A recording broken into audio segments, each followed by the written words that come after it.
नमस्कार, जय हिंद साथियों। मैं राहुल पारिक आप सबका स्वागत करता हूं।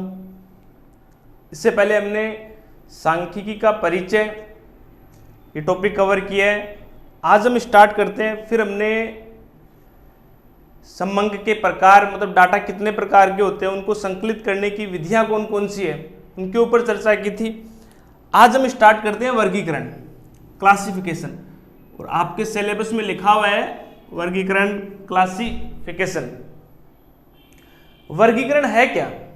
तो वर्गीकरण का मतलब है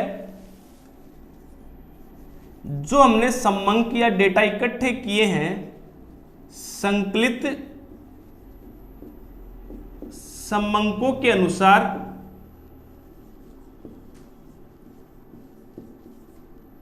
जो हमने डेटा इकट्ठे किए हैं, उन डेटा के अनुसार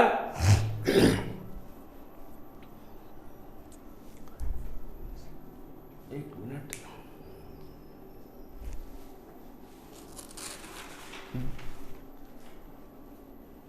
जो हमने डेटा इकट्ठे किए हैं, उन डेटा को, संकलित समंकों को समान गुणों के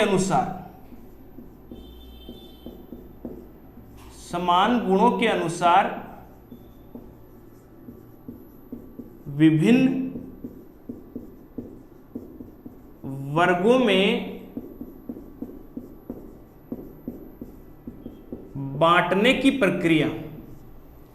संकलित समंकों को जो हमने डेटा इकट्ठे किए हैं, डेटा इकट्ठे करने की विधियां मैंने आपको बताई थी कि डेटा दो प्रकार के होते हैं, प्राइमरी डेटा, सेकेंडरी डेटा। जो पहली बार मूल रूप से इकट्ठे किए जाते हैं वो प्राइमरी डेटा है, जो प्रकाशित स्रोतों से प्राप्त किए जाते हैं। सामान्यतः प्रकाशित स्रोत से प्राप्त किए जाते हैं, वो द्वितीयक या सेकेंडरी डेटा है।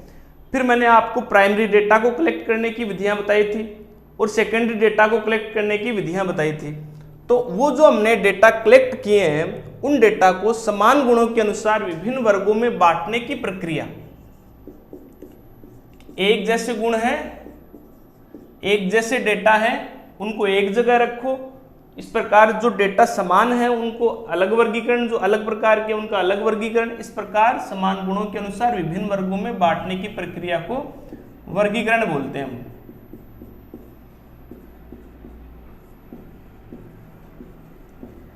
ये हम जो वर्गीकरण कर रहे हैं, जैसे मैं आपको ये बोलूं ऊंचाई का वर्गीकरण, ऊंचाई गुण है और उस ऊंचाई के गुण के अनुसार जो डेटा इकट्ठे किए उनको वर्गीकृत करना।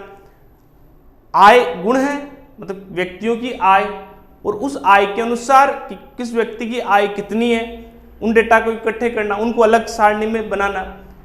जैसे आयु व्यक्ति का गुण है और उस गुण के अनुसार अलग डेटा इकट्ठे करना और अलग सारणी में बनाना। इस प्रकार संकलित समंक है उनको समान गुणों के अनुसार, कि आयु है तो आयु को अलग से टेबल बनाओ, ऊंचाई है तो ऊंचाई के अलग से टेबल बनाओ, आय है तो आय के अलग से टेबल बनाओ। इस प्रकार अलग अलग वर्गों में बांटने की प्रक्रिया को वर्गीकरण बोलते हैं।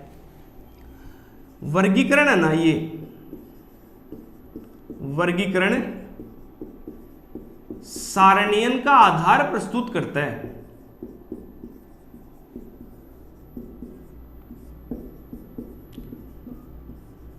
अर्थात वर्गीकरण करने के बाद हम सारणी के अंदर डेटा को रखते हैं कि पहले हमने ऊंचाई इकट्ठी कर ली सारे विद्यार्थियों की, फिर हमने देखा कि 150 से 155 के बीच वाले विद्यार्थी 5 हैं, 150 से 155 सेंटीमीटर के बीच वाले क्लास के अंदर 5 विद्यार्थी है, 155 से 160 सेंटीमीटर के बीच में आने वाले विद्यार्थी क्लास में 6 है।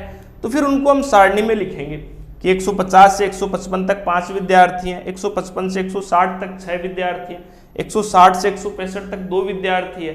इस प्रकार वर्गीकरण वो सारणियन का आधार प्रस्तुत करता है। अर्थात मैं ये बोलूं, वर्गीकरण सारणियन का प्रथम चरण है। वर्गीकरण सारणियन का प्रथम चरण है। बात को समझ रहे हो आप यहां तक कि वर्गीकरण है वो सारणियन का प्रथम चरण है। अब ये वर्गीकरण है ना, ये कितने प्रकार का है कि वर्गीकरण है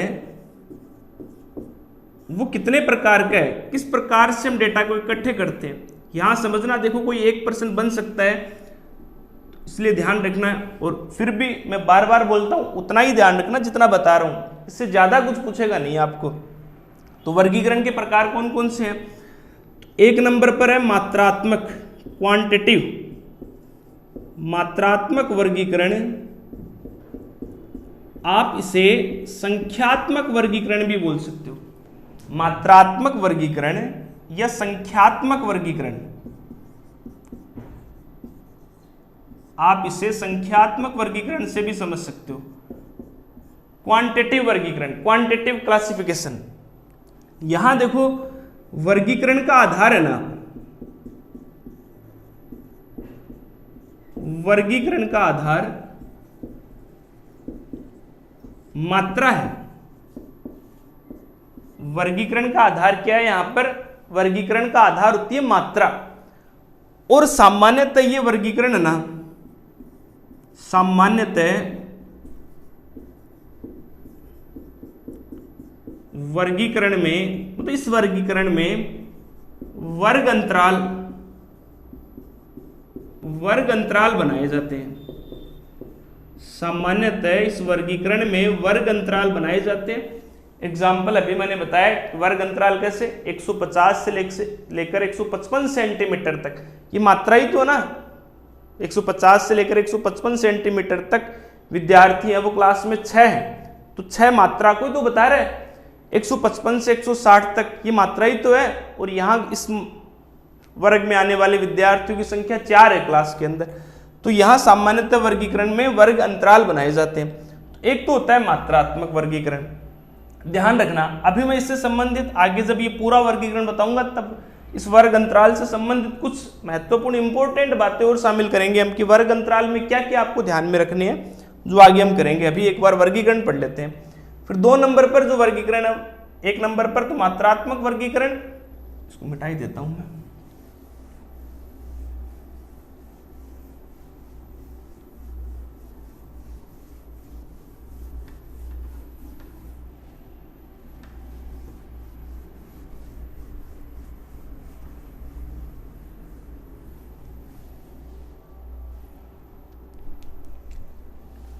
दो नंबर पर है गुणात्मक वर्गीकरण, क्वालिटिव क्लासिफिकेशन। गुणात्मक वर्गीकरण,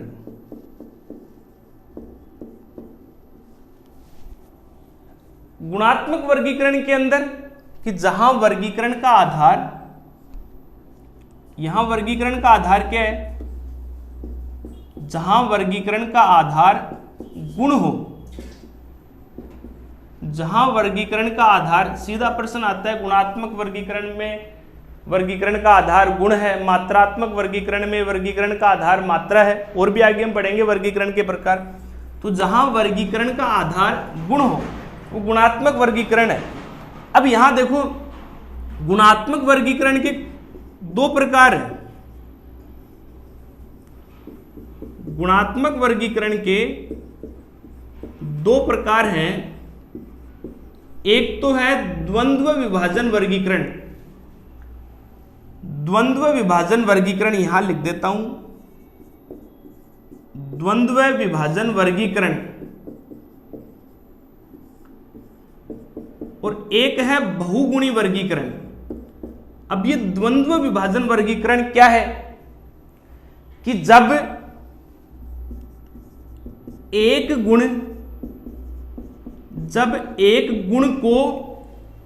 गुण को उपस्थिति व अनुपस्थिति के आधार पर, कि प्रेजेंट है या एब्सेंट है वो गुण, उपस्थिति या अनुपस्थिति के आधार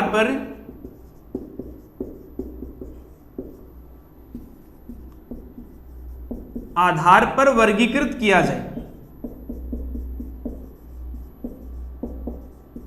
देखो आपको द्वंद्व विभाजन वर्गीकरण में पता ही होगा, द्वंद्व मतलब 2 कि गुण 2 भागों में विभक्त हो रहा है। तब एक गुण जब प्रेजेंट है या एब्सेंट है, इस आधार पर 2 भागों में बांट दिया जाए ना, वो द्वंद्व विभाजन वर्गीकरण होता है। द्वंद्व विभाजन वर्गीकरण के अंदर जैसे मैंने उपस्थिति व अनुपस्थिति के आधार पर इसमें जो गुण उपस्थित होता है ना, उपस्थिति को अंग्रेजी वर्णमाला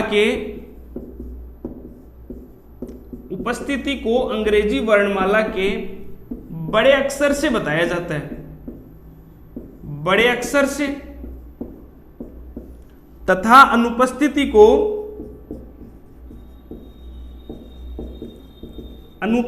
को अंग्रेजी वर्णमाला के छोटे अक्षर से दर्शाया जाता है। बात समझना मेरी कैसे,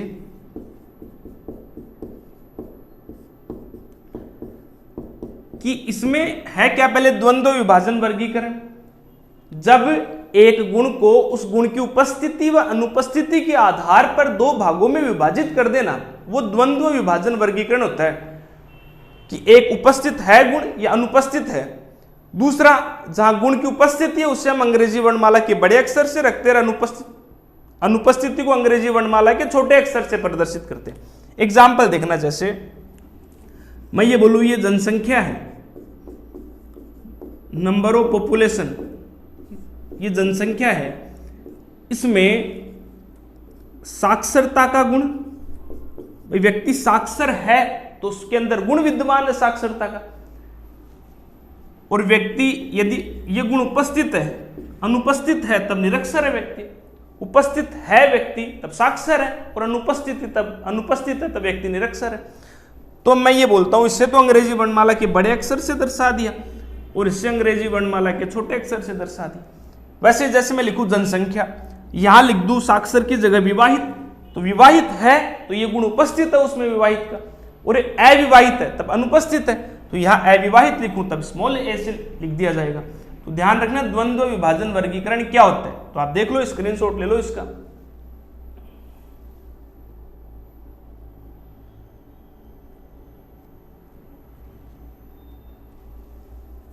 इसके बाद करते हैं हम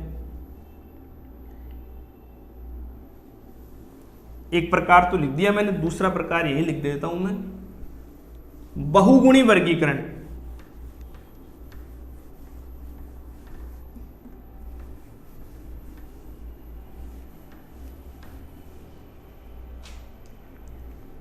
बहुगुणी वर्गीकरण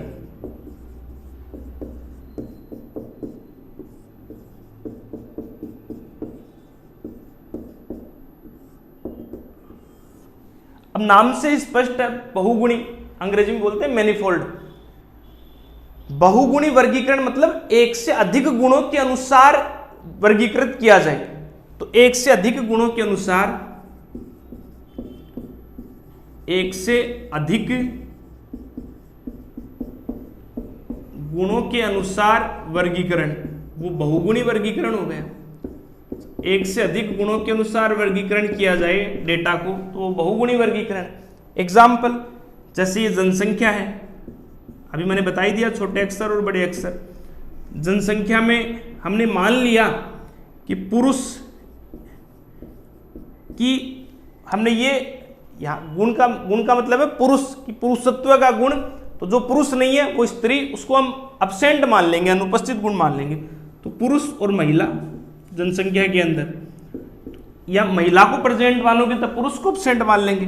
तो ये ए है तो इसे स्मॉल ए एब्सेंट है। अब पुरुष में मैं इसके दो भाग, पुरुष के अंदर भी ये बोल दूं, बहुगुणी वर्गीकरण मतलब एक से अधिक गुणों के अनुसार वर्गीकरण किया जाए, साक्षर और निरक्षर। तो अब साक्षर ये बी गुण, जनसंख्या है एन, मैं ये बोलूं इसमें पुरुष है और कुछ महिलाएं हैं, तो ये प्रेजेंट है तो इसको ए मान लिया, इसको एब्सेंट मान लिया हमने। फिर पुरुष में साक्षर है तो साक्षर गुण हो गया तो बी प्रेजेंट हो गया। निरक्षर है तो ये स्मॉल बी हो गया, एब्सेंट हो गया। फिर मैं यहां बोलूं महिला, साक्षर है महिला तो ये प्रेजेंट है साक्षर। अब इसको आप ऐसे भी लिख सकते हो, ये साक्षर है, ए पुरुष है तो साक्षर है, तब ए बी हमने कर दिया। निरक्षर है तो ए हमने कर दिया, यहाँ पर निरक्षर है, पुरुष है इसका मतलब पुरुष है लेकिन निरक्षर है, पुरुष है लेकिन साक्षर है, महिला है लेकिन साक्षर है, साक्षर को बी है सॉरी, महिला है लेकिन साक्षर है। फिर साक्षर क्या साक्षरण कैसे लिखा जा रहा है, निरक्षर है, महिला है, निरक्षर है, तो ए और गुण दोनों एब्सेंट है। तो बात को समझ रहे हो आप कि एक से अधिक। इसको और आगे करो तब आप वैवाहिक कि साक्षर में कितने विवाहित है कितने अविवाहित है, निरक्षर में कितने विवाहित है कितने अविवाहित है, और भी आगे विभाजित कर सकते हो। इस प्रकार एक ट्री बनता रहे वर्गीकरण का कि आगे बढ़ते जाओ और एक ट्री बनता रहे वर्गीकरण का। वो आपका कौन सा वर्गीकरण हो गया, बहुगुणी वर्गीकरण। तो याद रखना, ध्यान रखना बात को कि द्वंद्व विभाजन वर्गीकरण और एक बहुगुणी वर्गीकरण, ये गुणात्मक वर्गीकरण के प्रकार है। वो गुणात्मक वर्गीकरण दो प्रकार के होते हैं। पहला बताया मैंने मात्रात्मक वर्गीकरण। सामान्यतः मात्रात्मक वर्गीकरण में वर्ग सीमाएं बनाते हैं हम, वर्ग अंतराल में लिखते हैं। और दूसरा ये ध्यान रखना वर्गांतर बनाते हैं, मतलब वर्ग सीमाएं मतलब वर्गांतर लिखते हैं उसके अंदर हम। फिर पहला मैंने आपको ये बताया कि मात्रात्मक वर्गीकरण के अंदर आधार मात्रा है। दूसरा गुणात्मक वर्गीकरण, गुणात्मक वर्गीकरण के अंदर आधार गुण है। गुणात्मक वर्गीकरण दो प्रकार के होते हैं, द्वंद्व विभाजन वर्गीकरण और बहुगुणी वर्गीकरण। द्वंद्व विभाजन वर्गीकरण एक गुण की उपस्थिति और अनुपस्थिति के आधार पर वर्गीकृत किया जाए। उपस्थिति को बड़े अक्षर से लिखेंगे, अनुपस्थिति को अंग्रेजी वर्णमाला के छोटे अक्षर से लिखेंगे। और दूसरा बताया मैंने बहुगुणी वर्गीकरण। बहुगुणी वर्गीकरण के अंदर जब एक गुण बहुत सारे गुणों के अनुसार वर्गीकरण किया जाए, वो बहुगुणी नाम से स्पष्ट है। और किस प्रकार एक ट्री बनता रहेगा बहुगुणी वर्गीकरण के अंदर, वो आपको बता दिया। स्क्रीनशॉट ले लो, फिर आगे चर्चा करते हैं।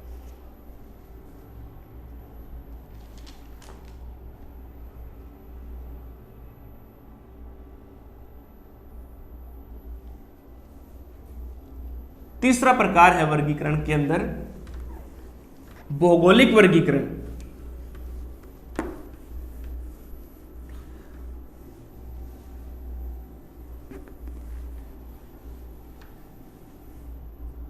तीसरा प्रकार है भौगोलिक वर्गीकरण।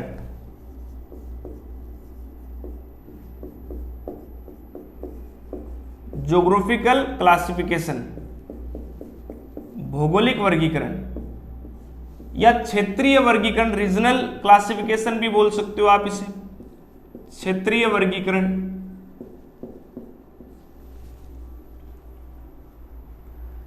आप भौगोलिक वर्गीकरण के अंदर देखो सीधा सा है कि मैं आपको ये बोलूं कि वर्गीकरण का आधार क्या होगा इसमें, वर्गीकरण का आधार, तब आप बोलोगे भौगोलिक मतलब क्षेत्र, क्षेत्र wise, regional wise, region wise आपको क्या वर्गीकृत किया जाए। जैसे सीधा सीधा मैं आपको ये बोलूं, देखो क्लास के अंदर देखो एक सामान्य वर्गीकरण समझाता हूं मैं। गुणात्मक वर्गीकरण के अंदर क्लास में एक साइड में महिलाएं बैठेंगी, एक साइड में पुरुष बैठेंगे, ये गुणात्मक वर्गीकरण है। क्या मैं ये बोलूं एक साइड में विवाहित बैठेंगे, एक साइड में अविवाहित बैठेंगे, ये गुणात्मक वर्गीकरण है। लेकिन मैं क्लास में ये बोलूं बैठते समय कि यहां इस क्लास में यहां बैठे हैं वो झुंझुनू डिस्ट्रिक्ट वाले बैठेंगे, यहां बैठे हैं वो जयपुर डिस्ट्रिक्ट वाले बैठेंगे, इधर सीकर डिस्ट्रिक्ट वाले बैठेंगे, तो ये क्षेत्र वाइज वर्गीकरण किया है मैंने क्लास के अंदर, तो वो क्षेत्रीय वर्गीकरण हो गया। और मैं सीधी लैंग्वेज में समझाऊं आपको, आप पूरी पृथ्वी को ज्योग्राफी में पढ़ते होंगे कि ये पृथ्वी है और ये 0 डिग्री एक भूमध्य रेखा है, ऐसा पढ़ा होगा आपने, भूमध्य रेखा है। ये 23.5 डिग्री कर्क रेखा है, 23.5 डिग्री उत्तर में भी है और 23.5 डिग्री दक्षिण में भी है। ऐसे आपने पढ़ा होगा ये 66.5 डिग्री मकर रेखा है, ऐसे ये उत्तर में है और ये दक्षिण में है मकर रेखा 66.5 डिग्री। तो आपने देखो क्षेत्र वाइज पढ़ा होगा कि ये जो एरिया है ये उष्णकटिबंध का है, जोन वाइज देखो ये क्षेत्रीय वर्गीकरण ही तो है पृथ्वी का, भौगोलिक वर्गीकरण ही तो है पृथ्वी का। यहां आपने पढ़ा होगा शीतोष्ण, उत्तर और दक्षिण में दोनों जगह शीतोष्ण कटिबंध है। ये 90 डिग्री नॉर्थ पोल, ये 90 डिग्री साउथ पोल, ये शीत कटिबंध है, ये शीत कटिबंध है। तो ये जो आपने पढ़ा है ये क्षेत्रीय वर्गीकरण तो पढ़ा है पृथ्वी का। तो ध्यान रखना भौगोलिक वर्गीकरण में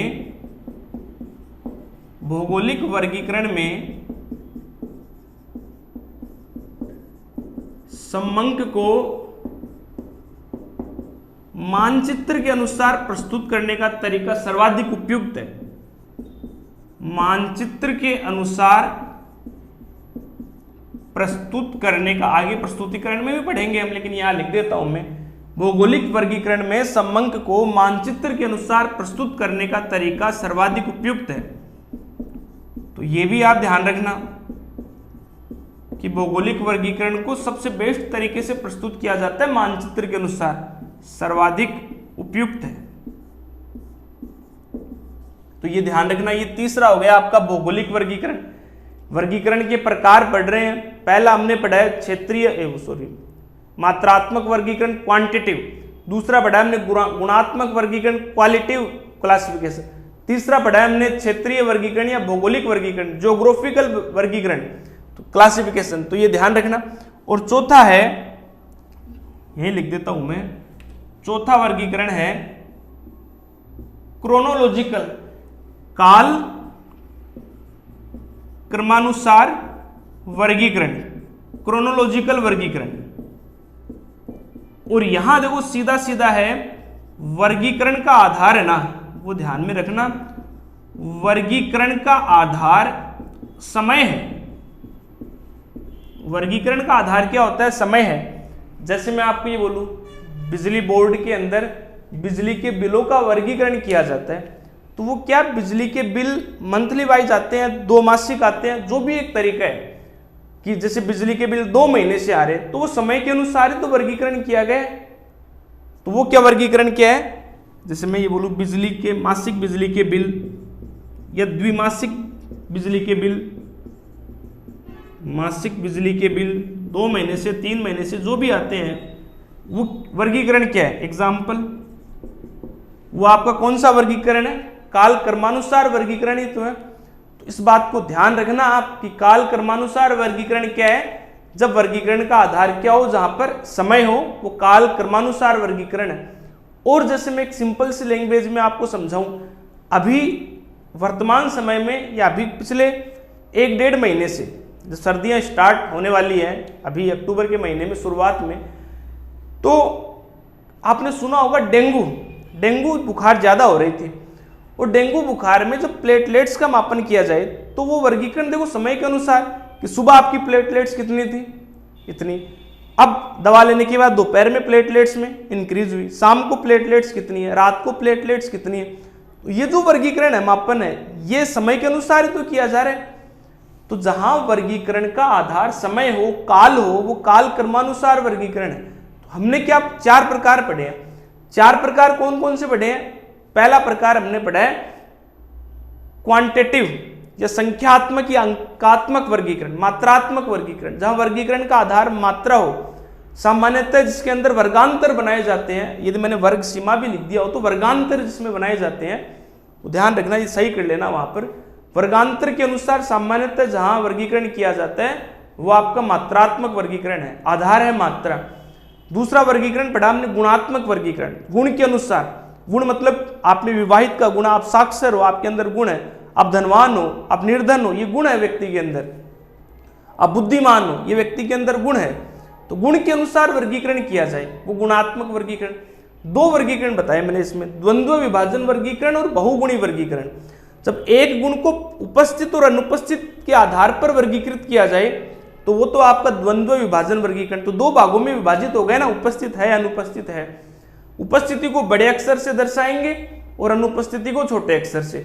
जब बहुत सारे गुणों के अनुसार वर्गीकरण किया जाए, वो बहुगुणी वर्गीकरण है, सामान्य सी बात है। तीसरा मैंने आपको बताया भौगोलिक वर्गीकरण, क्षेत्रीय वर्गीकरण, जहां ज्योग्राफिकल क्लासिफिकेशन हो, जहां वर्गीकरण का आधार क्षेत्र हो। जैसे पृथ्वी को देखो, ऐसे मैंने वर्गीकृत करके बताया कि पृथ्वी के क्षेत्र को बांट रखा है, तो वो हमने ज्योग्राफिकल वर्गीकरण ही तो है। और इंपॉर्टेंट बात क्या है कि भौगोलिक वर्गीकरण में समंक को मानचित्र के अनुसार प्रस्तुत करने का तरीका सर्वाधिक उपयुक्त है। इस बात का ध्यान रखना आप। तो ये कौन सा वर्गीकरण हो गया? भौगोलिक। चौथा वर्गीकरण बताया मैंने क्रोनोलॉजिकल वर्गीकरण, काल क्रमानुसार वर्गीकरण, कि जहां वर्गीकरण का आधार काल हो, समय हो, वो आपका क्रोनोलॉजिकल क्लासिफिकेशन है।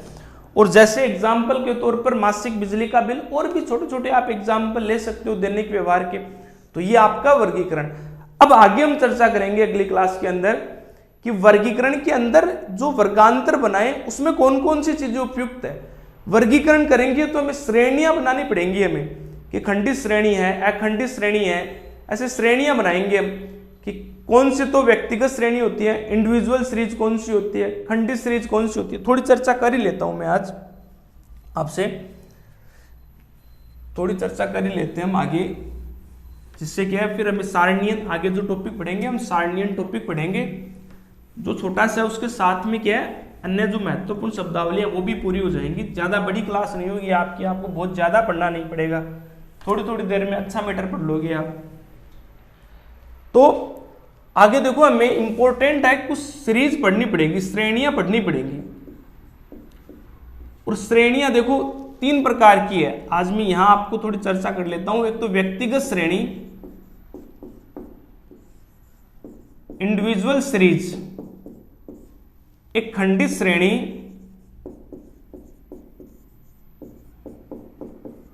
डिस्क्रीट सीरीज, तीसरी है अखंडित श्रेणी या सतत श्रेणी, इसको खंडित श्रेणी या विच्छिन्न श्रेणी भी बोलते हैं, डिस्क्रीट सीरीज, विच्छिन्न श्रेणी, कंटिन्यूअस सीरीज, अखंडित या कंटिन्यूअस सीरीज, सतत श्रेणी।